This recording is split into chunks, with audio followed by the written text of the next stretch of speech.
Summertime's almost here. It's the perfect time to get outdoors and grill or have a campfire, but it's important to stay safe too. And joining us now is Christian Lewis from the Springfield Fire Department with some fire safety tips to keep you and your family safe. Thank you so much for joining us today. It's a pleasure to have you here. Now first, let's talk campfires, because a lot of people, they're going out and they're doing their camping trips. What does everyone need to know? Well, you got to be responsible, first of all. If you're out camping, and everybody loves a campfire, you love the marshmallow, the hot dog, but when you're finished, you want to make sure that you fully extinguish that campfire. Don't wait until the last minute, try to put it out and leave.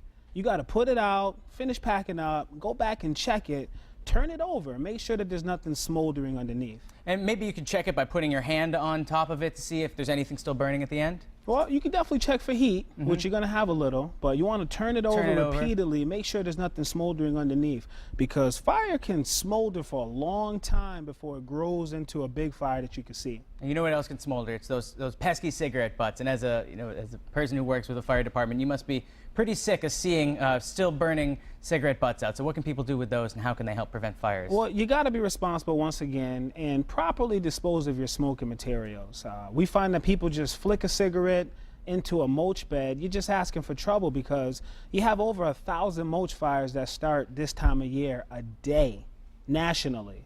And in Springfield area, we've seen quite a few. And they're totally preventable. And so if you're a person who doesn't smoke, you can still wet your mulch bed. Make sure you keep it a little moist, so that if somebody goes by, flicks a cigarette into your yard, you're not going to be dealing with a preventable mulch fire. You don't want your house burning down. I know it happened to me a few years ago. I was driving back up my driveway to my parents' house. I saw a little fire, and it was no cigarette butt, no anything. It was just the mulch itself that caught on fire. How can that happen this time of year? It seems like there's more and more fires this time of year. Absolutely. It's the combination of a bunch of things. We had an unusually dry April. We were supposed to have April showers that we didn't see. Yeah. And then it's warming up. People are spending a lot more time outside.